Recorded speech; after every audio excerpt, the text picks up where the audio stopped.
Okay, I have the go ahead. Good morning and welcome to the official kickoff of our new academic year as a Department of Surgery. Thank you to everyone who is here in person and here online for joining me and your colleagues for the first university rounds of this year. You'll find information about the upcoming calendar of university rounds on our website, so please check it out. To begin, as we gather here, we acknowledge that the University of Toronto sits on the traditional homeland of many Indigenous peoples, including the Anishinaabe, the Huron-Wendat, the Haudenosaunee, and the Mississaugas of the Credit.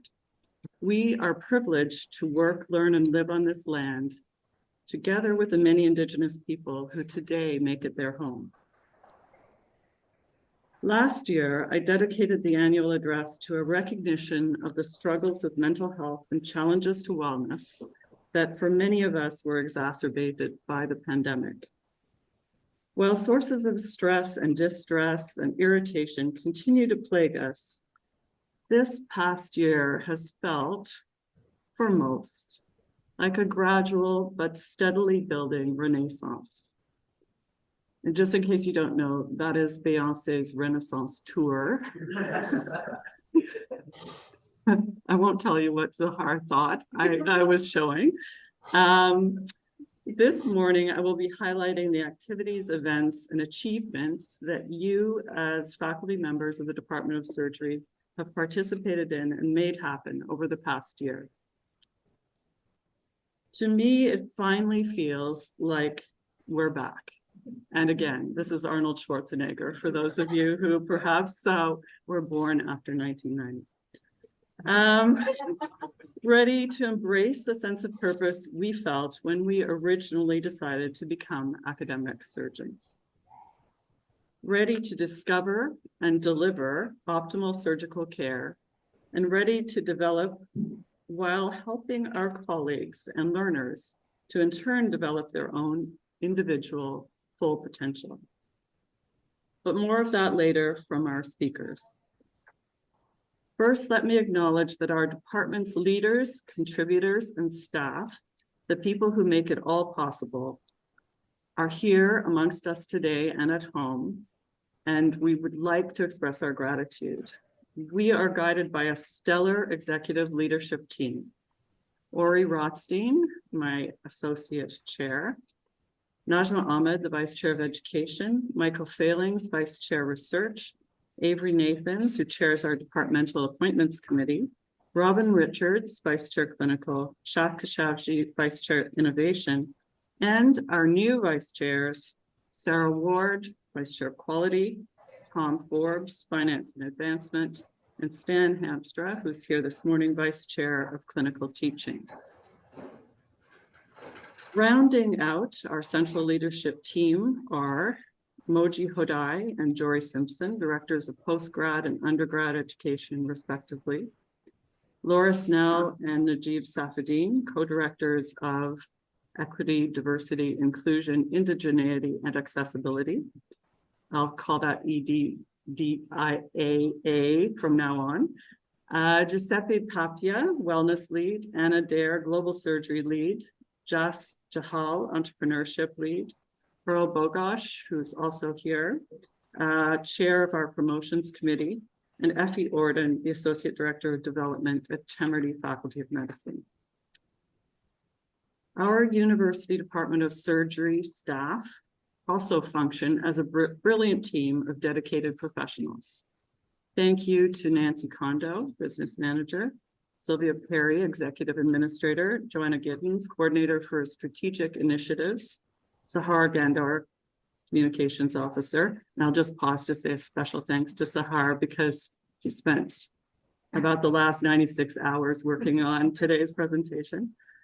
The postgrad education team includes Violetta Soshka, Michelle Cassis, Helen Noyen, and our undergraduate coordinator, Ron Chen.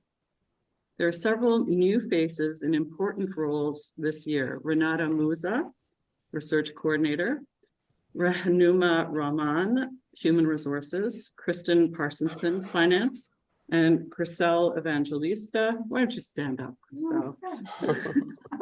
Come on, Admin Assistant. And many of you have heard from Chriselle endlessly. In keeping with the University of Toronto's status as Canada's largest medical school and largest department of surgery, we have a broad and deep field of leaders who deliver on our educational mission.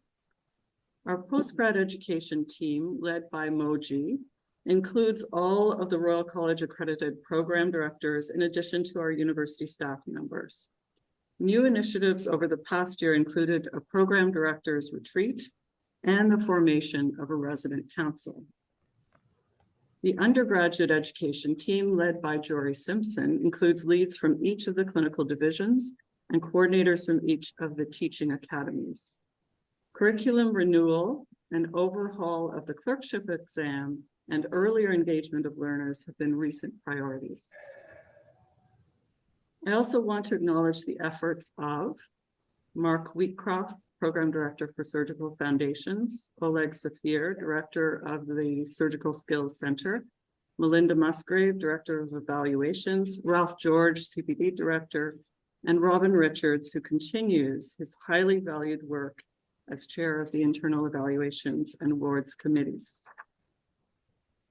The education mission extends to clinical fellows who join us from near and far every summer, and many education outreach projects offered internationally, with just one example shown here.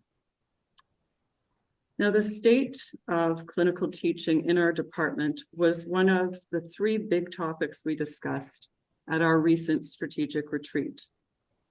The discussion was led by Elisa Greco, whom you saw a little bit earlier and is going to talk to us, as well as Stan Hamstra, who, as I said, is our new Vice Chair of Clinical Teaching.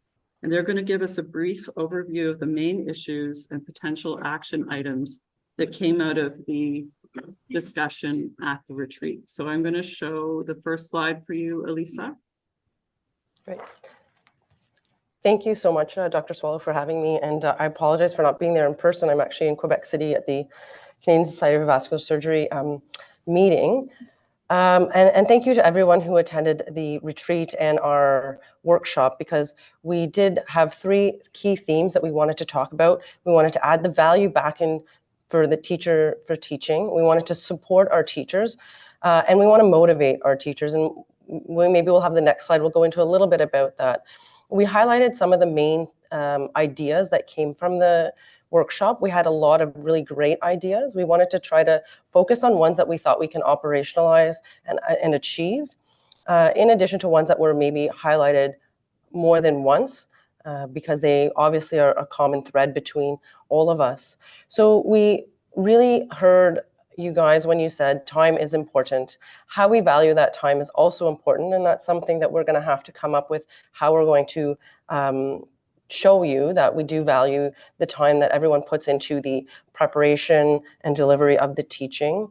We wanted to expand the definition of teaching. It's not just giving a lecture, but it's also mentoring. It's also being asked to speak at allied care conferences. It's also about helping remediate, and maybe we should highlight these differently and value them even differently, for example. And we want to be able to give you some tangible benefits of teaching, although most of it is the joy we see in our students progress and sort of catching on to a concept, but there might be some other benefits that we can get from that as well. Again, there's different teaching styles and different learning styles, and they don't always match, and I think a lot of that comes out in evaluations, unfortunately. You know, we do understand that there are different ways of teaching and different ways of learning, and we have to see if there's some way that we can align that in some contexts. Obviously, we can't always align it, but we want to idealize that as much as possible. And whether or not there should be some or more or any monetary value to that, those are sort of the main themes that came up in terms of how we can value your time a bit more. Support, it was also very much discussed, a lot of the new faculty felt like they didn't have any good resource. They were just kind of thrown into it. They were the new staff, so they got all the teaching assignments, but without any of the support. So maybe we can have a guidebook, or the Center for Faculty Development has a lot of workshops, and maybe we need to tap into some of those or create surgery-specific ones. Coaching and peer mentoring was a very liked idea and brought up a few times, and I think Stan may touch upon this a little bit more later. Really understanding and reflecting upon your own teaching and learning style is going to be very important for you to then be able to understand and how you teach and how you can get on and understanding the learner as well, so you can adapt your teaching style to their learning style potentially. And again, maximizing the value for both the learner and the teacher. We might need to have different evaluation forms for different teaching environments, because again, it's not a one-size-fits-all teaching, it's not a one-size-fits-all evaluation, so we'll have to look at those as well. An appeal process maybe for evaluations for teachers. The Faculty of Medicine, the Department of Medicine has this already, and maybe this was something that was brought up that we should consider. Other faculty mentioned support from their own divisions. If they were hired as a surgeon scientist, for example, they were actively encouraged not to teach, even though they may enjoy it and may be good at it, because they were supposed to have other outcomes and focus. And again, hospital or ORs push and rush us, and sometimes we don't do our best intraoperative teaching at the end of the day because we're being rushed to finish on time. And again, getting the hospitals on board to help us with that. Well, the final theme was motivation, and we wanted to talk about motivation, but again, a lot of the time, what came up was actually a lot of demotivating factors for our teachers. We tried not to talk too much on it, but our current TES or LACT forms that may need to be relooked at or revamped, and how much this demotivates us from teaching. Unprofessional comments from learners that are on these forms, and maybe they need some workshops on the differences between feedback and criticism and professional comments, and that is something maybe we would look to PGME or Surgical Foundations or something that we can give them a workshop on appropriately filling out forms, for example. There's a lot of lack of support to help with the struggling trainees. So when you become the remediating teacher, you tend to get worse scores, and that again demotivates us from doing that. And there's a lot of fear. We found out that there was a lot of fear to providing honest feedback, for fear of retaliation, instead of actually finding it to be helpful for the trainee. So these are some of the things that came up. And these are some of the things that I think we can actually work on to help, again, increase the value and support our teachers, and to reinstill the motivation that we all went into academic medicine knowing that we would be teaching, and most of us, if not all of us, do enjoy teaching in the environments that we do teach. Thank you very much, Elisa. Elisa's at a conference in Quebec City. But here in person, I would like to introduce and welcome Stan Hamstra, an old favorite and a new favorite. And he's going to talk a little bit about what his role is going to be in the department. Thanks, Stan. Thanks, Carol, and thanks, everyone. I'm really just here to show my face and introduce myself to everyone that I don't know. And then for all of you who are here between 1997 and 2005, I'm so glad Carol put up the Arnold Schwarzenegger slide, because I'm back. So my responsibilities are really to review existing practices to improve clinical teaching. And I'm going to be looking at faculty development and try and coordinate better with the Faculty of Medicine to do something that's surgery specific. So stay tuned for that. Reviewing existing mechanisms to generate the teaching effectiveness scores and feedback to teachers. The problem with this process, I think, is there's a culture from the medical students where they don't realize the impact that some of their messaging has on the surgeon teachers who are really trying their best. And so one of the things that I did when I was here in my previous tenure was to conduct these debriefing sessions with the medical students at each academy. So I'm a PhD, I'm not a surgeon. I have a background in psychology, so I could lead these group discussions in a way that they were a little bit more open, I think. So I'm going to try and do that again. I've already connected with each of the academy administrators and the Department of Surgery local UME undergraduate leads at each site. I'm also looking at the impact of a single core evaluation on a surgeon. I've already started working based on Earl Bogosh's advice, how to revise the philosophy of teaching statement to recognize your response to a single core evaluation. So some coaching around how to frame your letter when you're going up for promotion if you do have that one core teaching evaluation. It shouldn't really hold you back. Then also I'm going to be looking at this whole experiment in competency-based medical education by the Royal College. As you know, some of you know, I was at the ACGME in Chicago before I came here, and I spent almost a decade working on the Milestones Project. And the Royal College has taken on CBME, competency-based medical education, in a unique way. And I don't know if it's necessarily the best way from what I've seen in the US. And I'm sitting on a program evaluations committee for the Royal College looking at CBD. And I've also been invited to the CBD Summit. We're calling it a CBD 2.0. So we get to take in everyone's input and actually modify CBD for the next iteration. So I'd welcome any input you have. I'll be trying to meet with all the program directors to get as much information as I can. I've already worked with Nir Lipsman, the program director for neurosurgery. We've been working with the neurosurgery specialty committee at the national level to try and get everyone's voice heard at the Royal College about how surgery needs to fit better into the CBD model. So that's what I'm going to be working on. So any feedback you have, please send it to me around this topic. Thanks.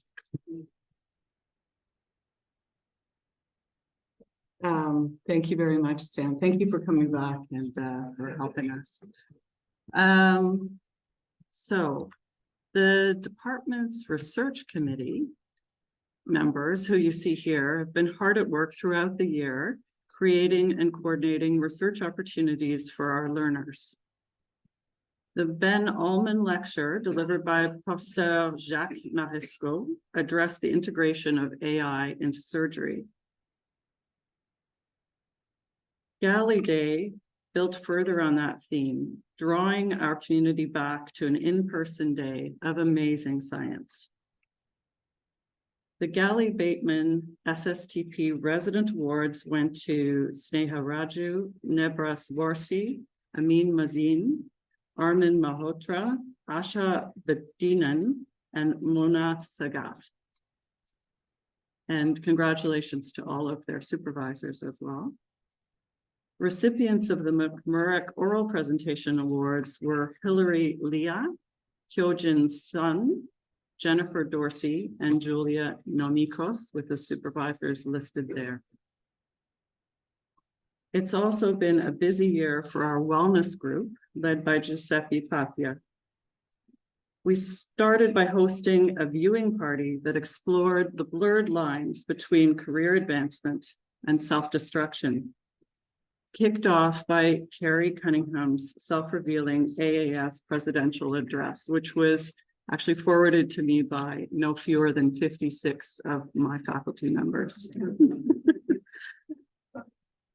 We supplemented our usual faculty development day with some other faculty-focused events, including a Coaching the Coaches workshop organized by Amin Madani, as well as 2 book club meetings. Steph Fauquier gave a moving tribute to her mother, Dr. Robin McLeod, to kick off her fundraising drive for Alzheimer's research, Race with Steph. And donations are still very much welcome, and you can find the site on our website. There's a link if you'd care to donate. It was delightful to catch up with so many of you, at our tribute to Jim Rutka, who is here last fall, and at the family-friendly holiday party. And you can see Elisa there with some of her family members in the top. However, without a doubt, one of the major highlights of the year was the Golden Scalpel basketball tournament that pitted 3 surgical teams against squads from anesthesia, internal medicine, and they were fierce, and the MD program students. This event was the brainchild of 4 surgical PGY1s, now all PGY2s, fortunately, Kizzer, Anu, Emily, and Answer. And I give them high praise for organizing a really fun event that brought everyone together. And yes, somehow the orthopedics team managed to squeak by general surgery and vascular urology to take the trophy. That was all over Twitter X. New initiatives for 2023-24 include a division-wide expansion of our peer support program, initiated by colorectal surgeon Helen McRae. Helen is looking for more volunteer peer supporters and is also available herself anytime to make connections or just listen. Department of Surgery Book Club, organized by Karen Devon, meets this fall at the home of Danielle Bischof. Faculty Day is coming up on Monday, November 13th, and will feature programming for early, mid, and late career faculty. Karen has invited Blair Bigham to speak on the medicalization of death as our 2023 Balfour lecturer. And we have a restorative retreat planned for the end of November. The Department of Surgery EDI-IA committee, led by Laura Snell and Najib Safadine, comprises representatives from all 8 of the clinical divisions, plus the Division of Anatomy. This past year, they continued with their series of highly topical, important themes as a webinar series, including reconciliation and difficult conversations. Coincident with the American Surgical Association meeting in Toronto, we hosted a reception on behalf of the Society of Surgical Chairs Women's Committee, the great turnout of young faculty, fellows, and residents from Toronto. The EDI committee held its first ever grant competition with 5 winners chosen out of a very competitive field of applications. We look forward to seeing these proposals brought to life over the coming year and the impact of this important work.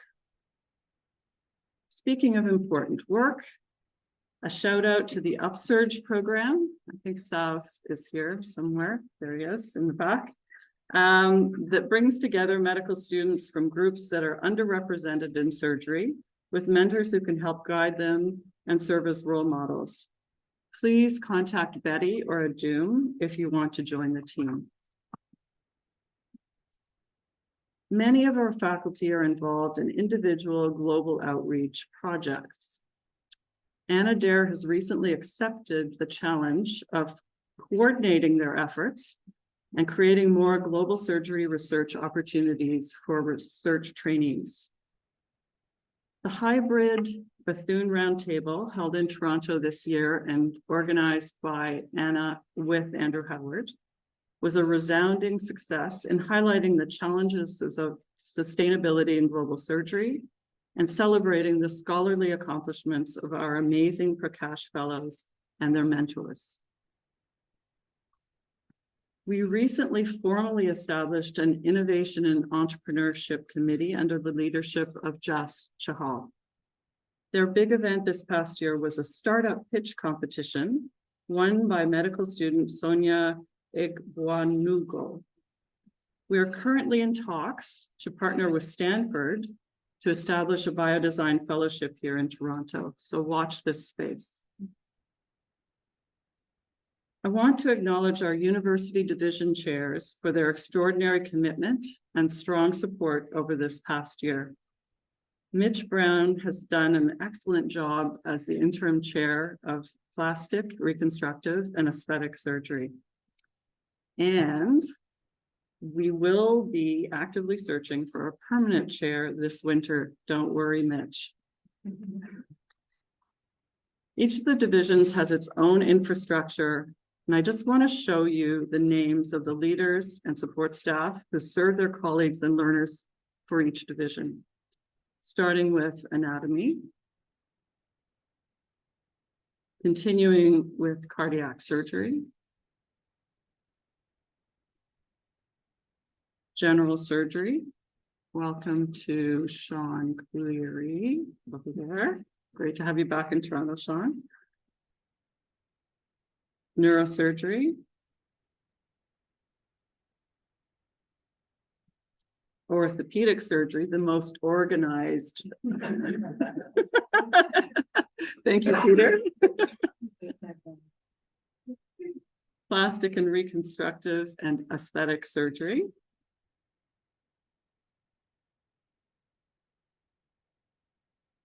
Thoracic surgery. Urology. And finally, vascular surgery. So I'm looking forward to working with all of our chairs in this coming year and the years to come. Our hospital departments, oh, wait. That's good. Oh, yes, I think this slide is supposed to, oh, yes, here we are. Sorry. Leaders of our 3 post-primary residency Royal College programs. I think it's George Ozzy's face that throws me off. The colorectal surgery program led by Helen McRae, pediatric surgery, George Ozzy, and surgical oncology co-directed by Anand Govindararajan and Nicole Lucom. So those are all also Royal College certification programs with their own structure as well. Our hospital departments of surgery are steadily evolving towards a state of greater collaboration and interdependence. For this, I must pay tribute to our cadre of insightful and hardworking surgeons-in-chief, Tom Forbes, Jim Drake, Avery Nathans, Najma Ahmed, Jay Wonder, David Urbach, Raj Singhal, Marianne Orts, Peter Scotland, John Hummel, Stephen Hallman, and Tom Short. Of note, we are currently in the midst of 4 active searches for new surgeons-in-chief. So big changes coming at some of our most major hospitals. At the hospital level, we are all led by our division heads.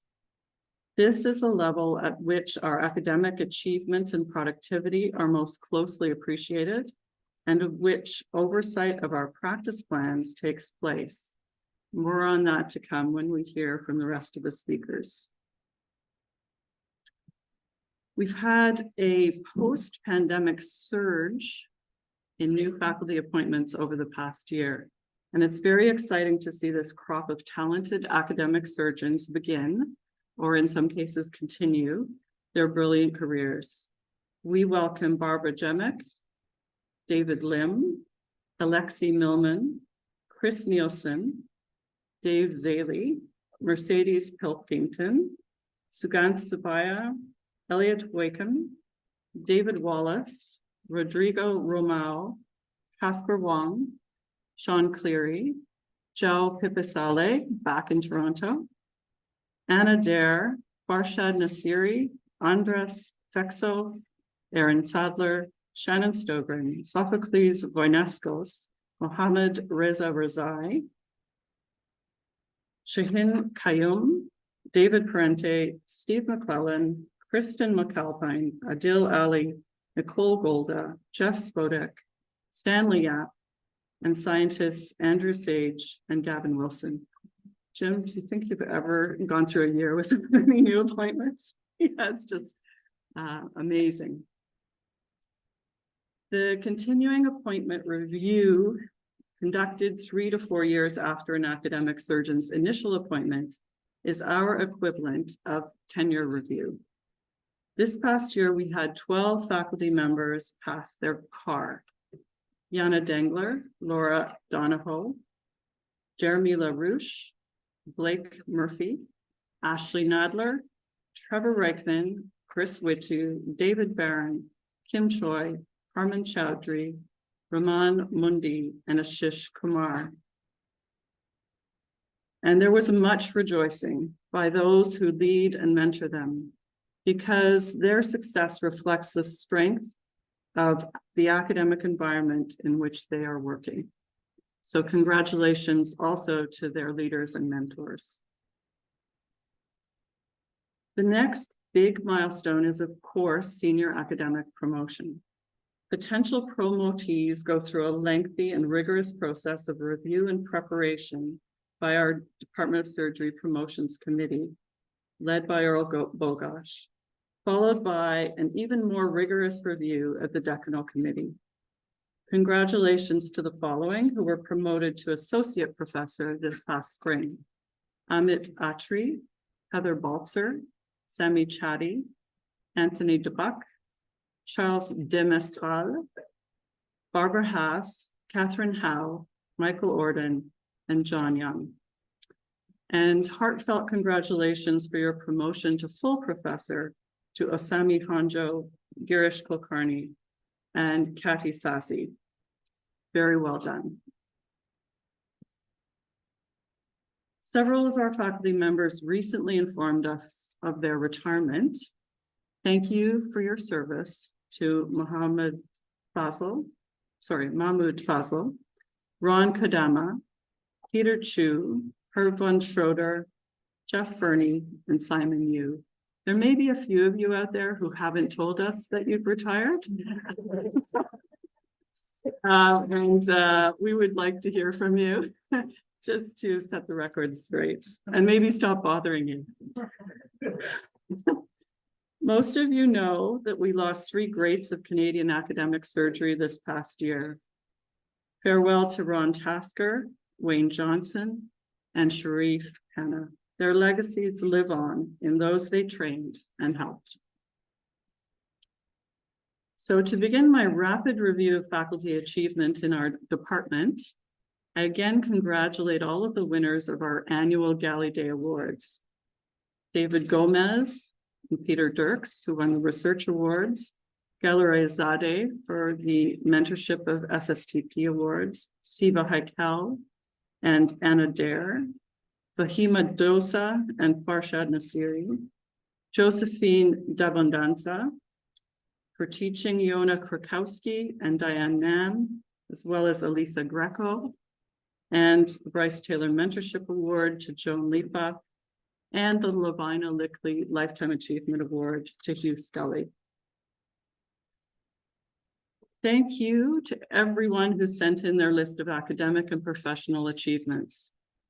Sylvia and Zahar warned me that I would never be able to present the composite lists of the honors bestowed, awards won, peer-reviewed publications, grants captured, and leadership positions held.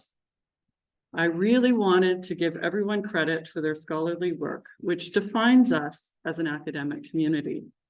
But I stand corrected and utterly defeated by the sheer magnitude of your accomplishments. I assure you that all of the material you submitted will be included in our annual report, but I will restrict myself to highlighting a very few items just now. Zane Cohen, Alan Gross, and Dick Weisel were appointed to the Order of Canada. Richard Resnick was appointed as Officer of the Order of Canada. Galaray Zadeh won the Canada Gairdner Momentum Award, and Karen Davis received a Canada Research Chair Tier 1. Dean's Alumni Awards went to Nir Lipsman and Shaf Khashoggi. Arbor Awards went to Paul Walker and Rena Jane. Many of our faculty members won numerous other prestigious awards, so I will just scroll through these a little bit slowly so you can get an idea of the volume of recognition which we have secured. And all of this will be available online, where we'll be posting the annual address. And of course, will be included in our annual report. Yes, it's kind of overwhelming. But I will tell you that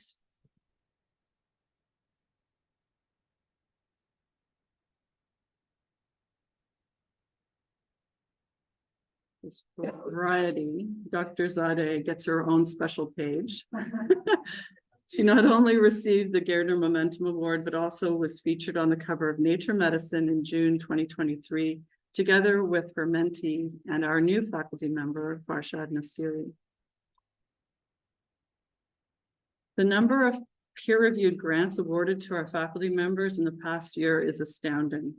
CIHR grants as PI or co-PI were received by David Barron, Marcelo Seipel, Michael Failings, Steve Freems, Anna Gagliardi, David Gomez, Eduardo Gus, Siva Haikel, Chap Kashavji, Mohit Kapoor, Paul Kara-Nicholas, Renke Lee, Mingyao Liu, Cindy Morsehead, John Phillips, Dale Podolsky, Bhishma Ravi, Andrew Sage, Emil Shemich, Subodh Verma, Carrie Wine, Delore Zadeh, Augusta Zani, Alex Lotto.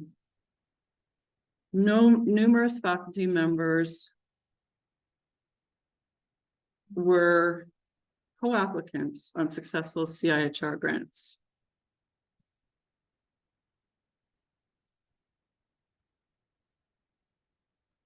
And our faculty have been successful in a large number of other grant competitions, as you can see.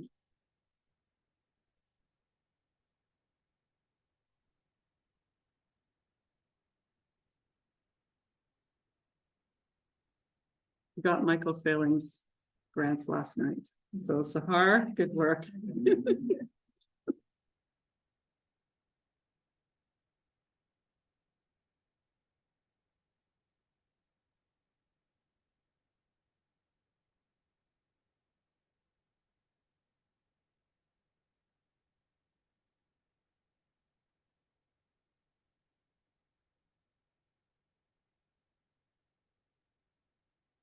One final piece of good news from me before I hand over to Tom Forbes.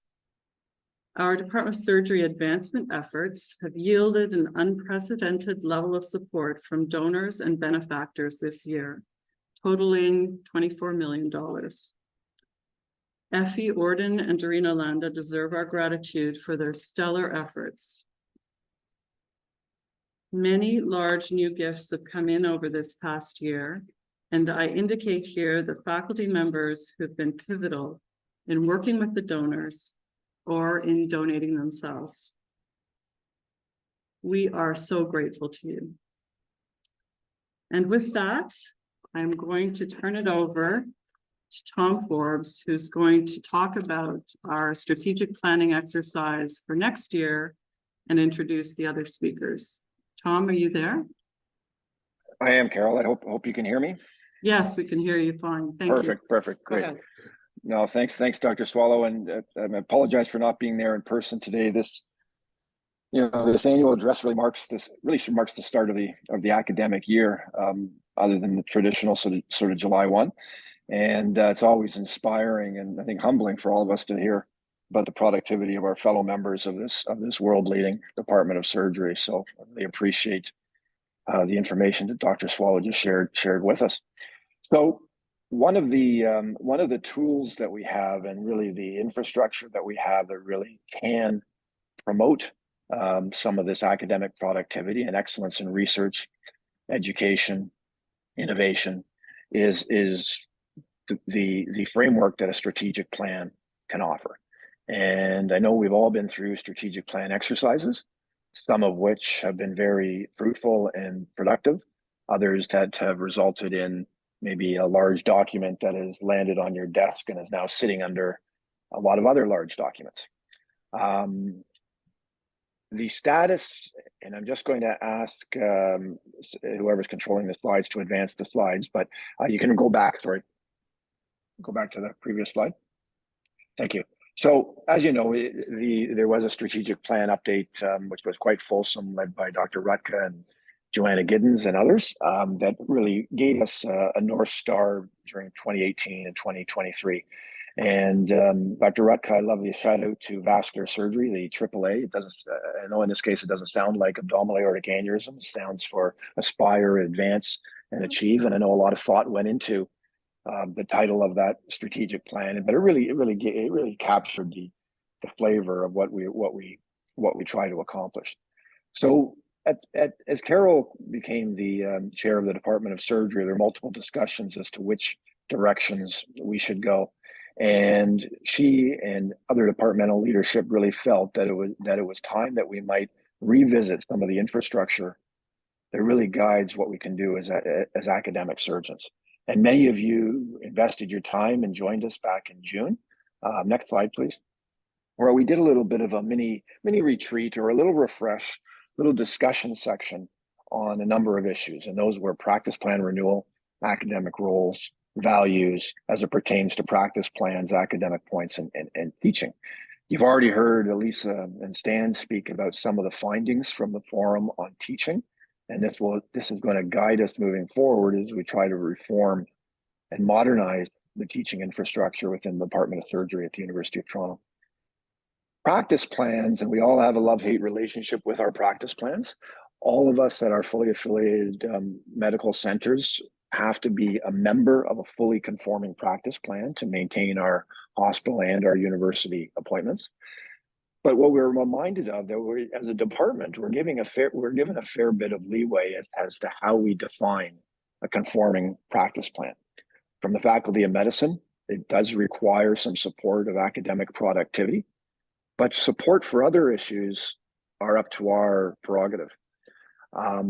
We know that we went through that there are currently 3 models of conforming practice plans, but there was a great appetite to really modernize that and look at what a competitive practice plan might look like in 2023 and beyond. For example, one of the opportunities to be supported that's often mentioned is parental leaves, maternity leaves, sabbaticals, late career transitions, which some of our departments have adopted quite well, and namely orthopedics, but is not across the entire Department of Surgery. So there's a great appetite, some great ideas. We're going to hear from Terry and Danielle in a couple of minutes about some of the steps that we may envision going forward. But that's really was one of the priorities.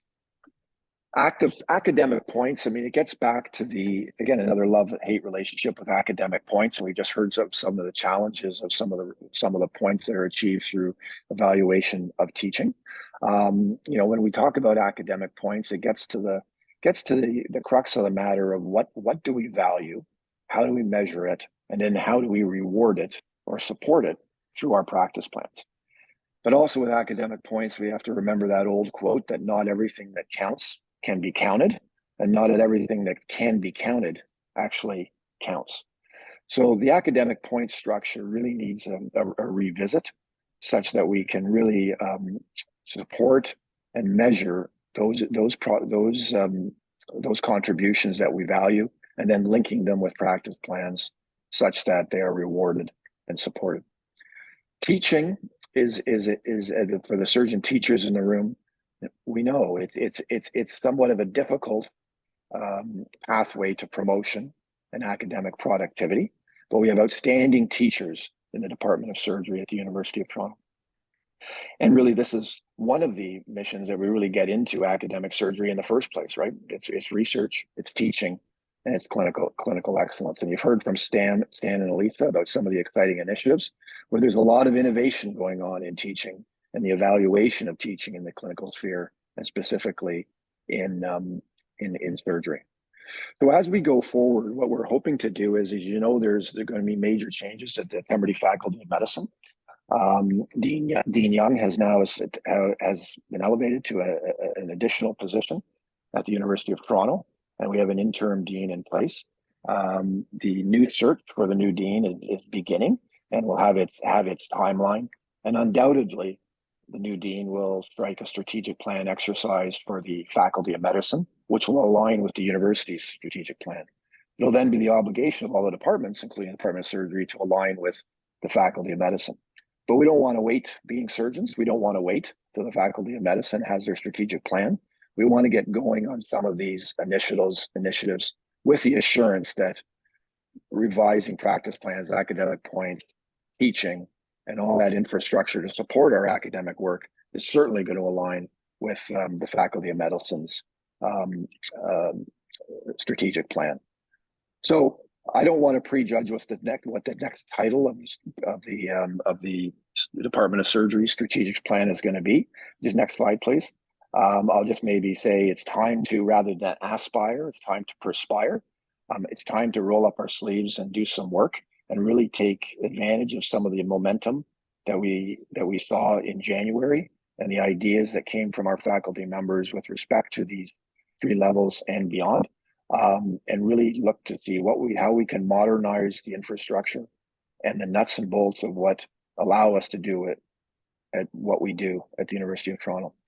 So I'm going to hand it over now to some of the work group leaders, and they'll talk a little bit more, as Stan and Elisa did, about what they heard at the June meeting. And first up is Dr. Donahoe. Great. Thank you very much. So the session that I was involved in at the retreat was the assessment of academic activity. So I'm just going to go through the major points that were gleaned from the really great discussion that we had during that session. Sorry. No problem.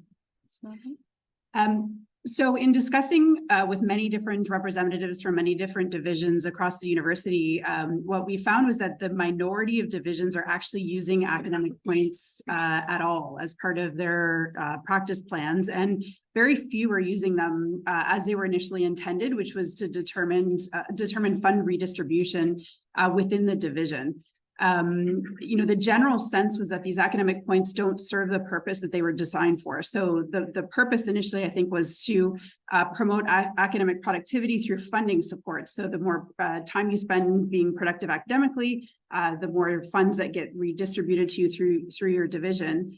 But the sense was, number one, that's not really happening. And then the second part, we had a lot of discussion about this, was the idea that this concept of pay for performance isn't really effective. So if it was meant to kind of incentivize people to spend more time doing academic work, then that's not really something that has been shown to be effective. A number of problems that we discussed, like when we got into the details of it, what are the issues associated with the academic points? People felt that the point scale was off. So it's a very small scale, 1 to 3, and it felt that it needed to be broader. We should have more granular assignment of the points. There should be a 0, so it shouldn't start at 1. You shouldn't get 1 point necessarily in each of the categories. We talked about how different divisions in different universities have much more granularity in terms of how the points are assigned. And basically it felt that the system was unclear. So we don't know how the points are assigned, and it seemed to be quite variable. There was some sense that it was a bit of a gestalt as to, how people assigned the points. And it was unclear as to what the purpose of this was. The other sense was that even though it's supposed to be used for fund redistribution, it's not used anywhere else in our continuing appointment reviews. It's not used for promotions. So it's sort of not really aligned with the other pathways that we already have established. And it was also felt to be missing an EDI and wellness focus, which is really important. We had a lot of discussion about that. In terms of some suggestions for improvements, so one really good suggestion was to look at what other divisions and other universities are doing across Ontario for other examples of things that are being done other than academic points. Even within the divisions representatives that were present, we talked about some varying ways that people are doing things within their division that don't use the academic points. Another great idea was do individual plans for people. So instead of having these generic points that are assigned at the end of the year, meet with people at the beginning of the year, make an individual academic plan, and then review at the end of the year to say, okay, did you achieve your goals and how did they go? Set personal accountability, personal goals. And also the idea of points for effort, not just success. So moving away from this idea of counting publications and saying, okay, well, you applied for 25 grants, you should get some points for that, some reward for that, because you put in a lot of effort, even though you might not necessarily have gotten any of them. And then the other thing that was felt to be really important was putting together a clear definition of what CPA is for our department. I think a lot of the discussion we had around this was just that there isn't a lot of clarity about this, especially for young faculty members. So just improving the clarity around, what the purpose of all of this is and how it's done, and especially in the CPA realm. Thanks.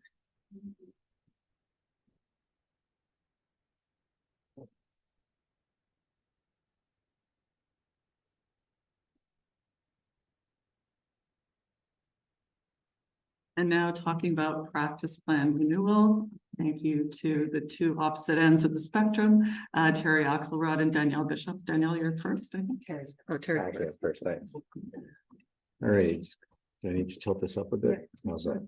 Okay, and go this way. So, thanks very much for asking me to speak this morning, Carol. Practice plans, Danielle and I both know that this is an incredibly sensitive area. I'll just give you a little bit of background context on this, and then Danielle's going to talk to us about what was found at the retreat, sort of the spirit of what everybody felt.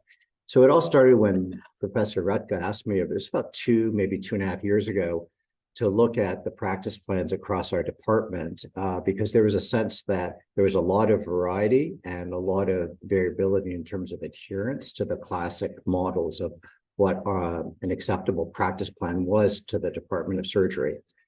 So currently there's 31 independent financial units within the department, and they all have independent management of their finances. And the three models, Tom Forbes talked about this a little bit. Most of us are aware of the three traditional models of what's an acceptable or conforming practice plan. These practice plans actually started back in the days of Professor Bernie Langer and Richard Resnick, who tended to run the financial side of the department with a bit of an iron fist. I can remember not so fondly some of those meetings with Richard in the office down on College Street. It almost came to fists at some points. Anyways, so in response to what Jim asked me to do, and then of course carrying on with Carol, was to do a little informal survey of all the financial unit managers across the department.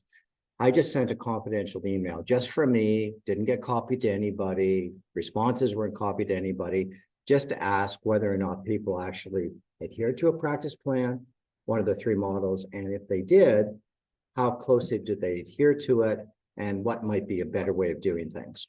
And it was not at all surprising to me, but very surprising to many, that out of the 31 or so financial units, only 3 or 4 actually fully conformed to any one of the three plans. So everybody kind of tweaked it a little bit or tweaked it a lot and didn't do anything. So, and the problem with this is that, sure, financial independence is all well and good, but once a year, the chair has to report to the dean that we're all members of a conforming practice plan. So there's a bit of a disconnect there. We won't get into many more details, but that's it. So there needs to be some way to find a common ground to try and move forward. And the idea of this, and Tom led us on this for the retreat, was to say, okay, let's just sort of look at this anew. There's a lot of things missing in our practice plans. There's a lot of things within the practice plans. For example, already talked to by Laura, was the fact that academic points aren't really used by anybody anymore. So why are they part of the practice plans? So we need to kind of try to move forward. So that led to 3 questions that we posed at the retreat to the group. And it was very well subscribed. We had a lot of people. We had the biggest room, and we had a lot of people and a lot of talking. And so the three questions were these ones here. What are the current barriers to implementation of a practice plan? And secondly, if you were looking for a job, and it was a buyer's market instead of a seller's market, which it currently is, what would be attractive to you in a practice plan? And then finally, the third one kind of melded into the first two, but do we really need more than one model for a practice plan? So that was kind of what, there we go. So that was kind of what we led off with, and then the rest with Danielle will chat with you about. Great. Thank you very much. So we had our sort of 2 breakout rooms at the retreat were full. We had a great discussion, and thank you to everyone who came to our breakouts.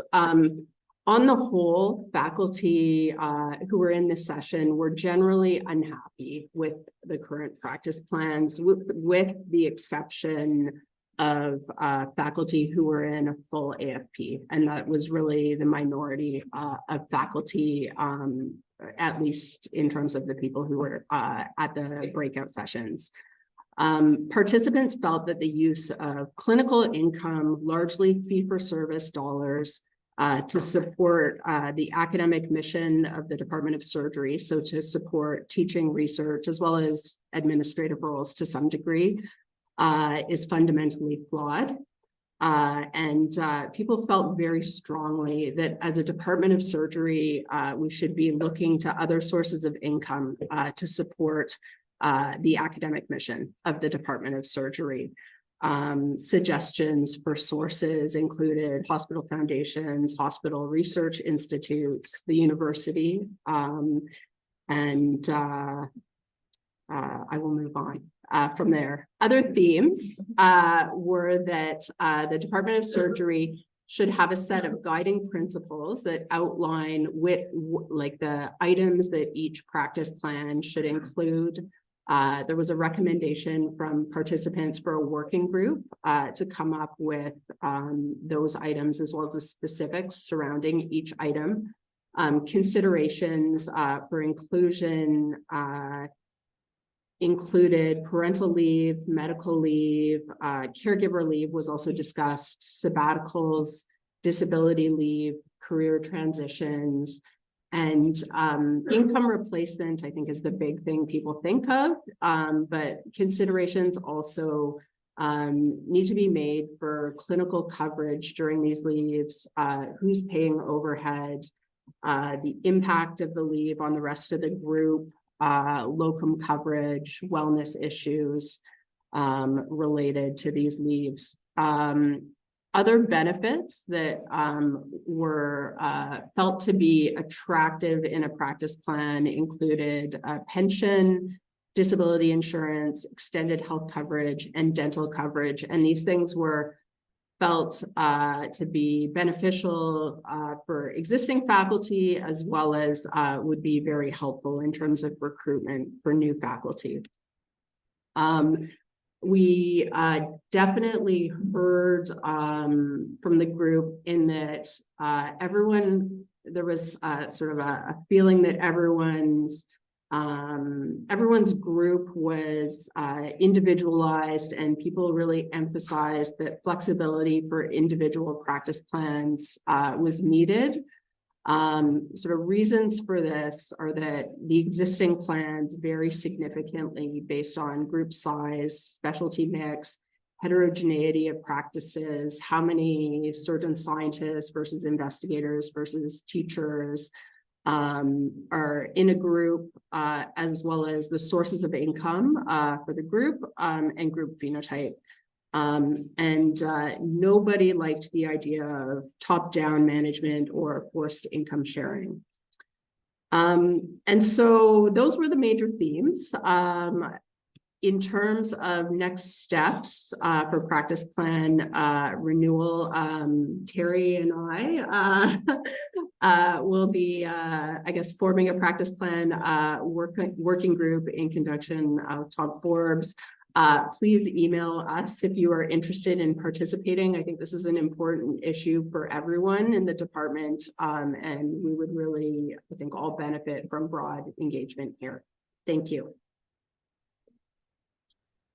So, Dr. Swallow, I think that the speakers gave a really good outline of a lot of the work ahead. There's going to be a lot of heavy lifting. I think, you know, as just one final comment, and just maybe to alleviate some worries, I think, you know, some of the trepidation around any discussion with practice plans is that department members think that the Department of Surgery is going to put their hand in the back pocket of individual members, and I think, you know, you've certainly assured people that that's not the case.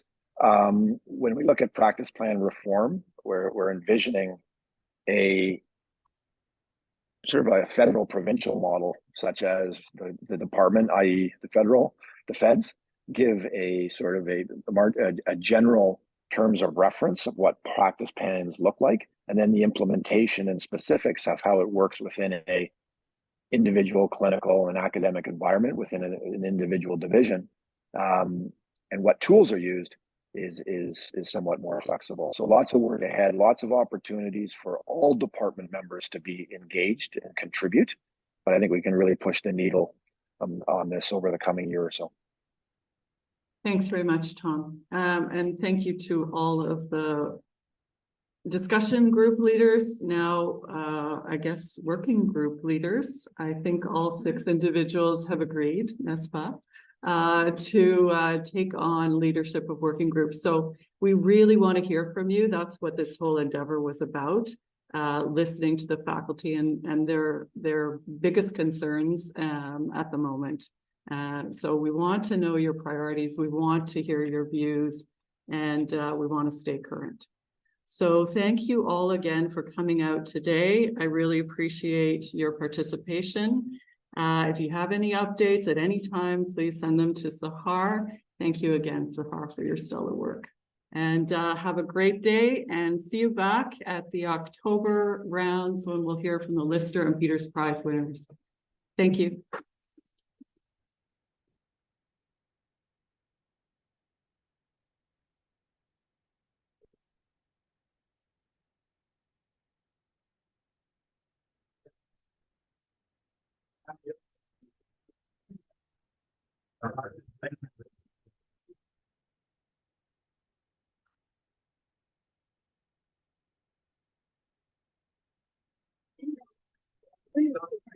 Here.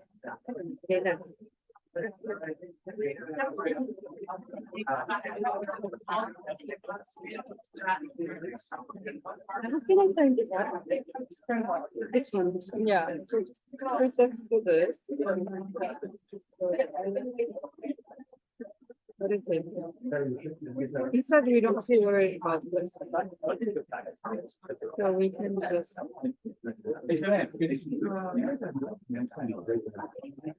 You know what?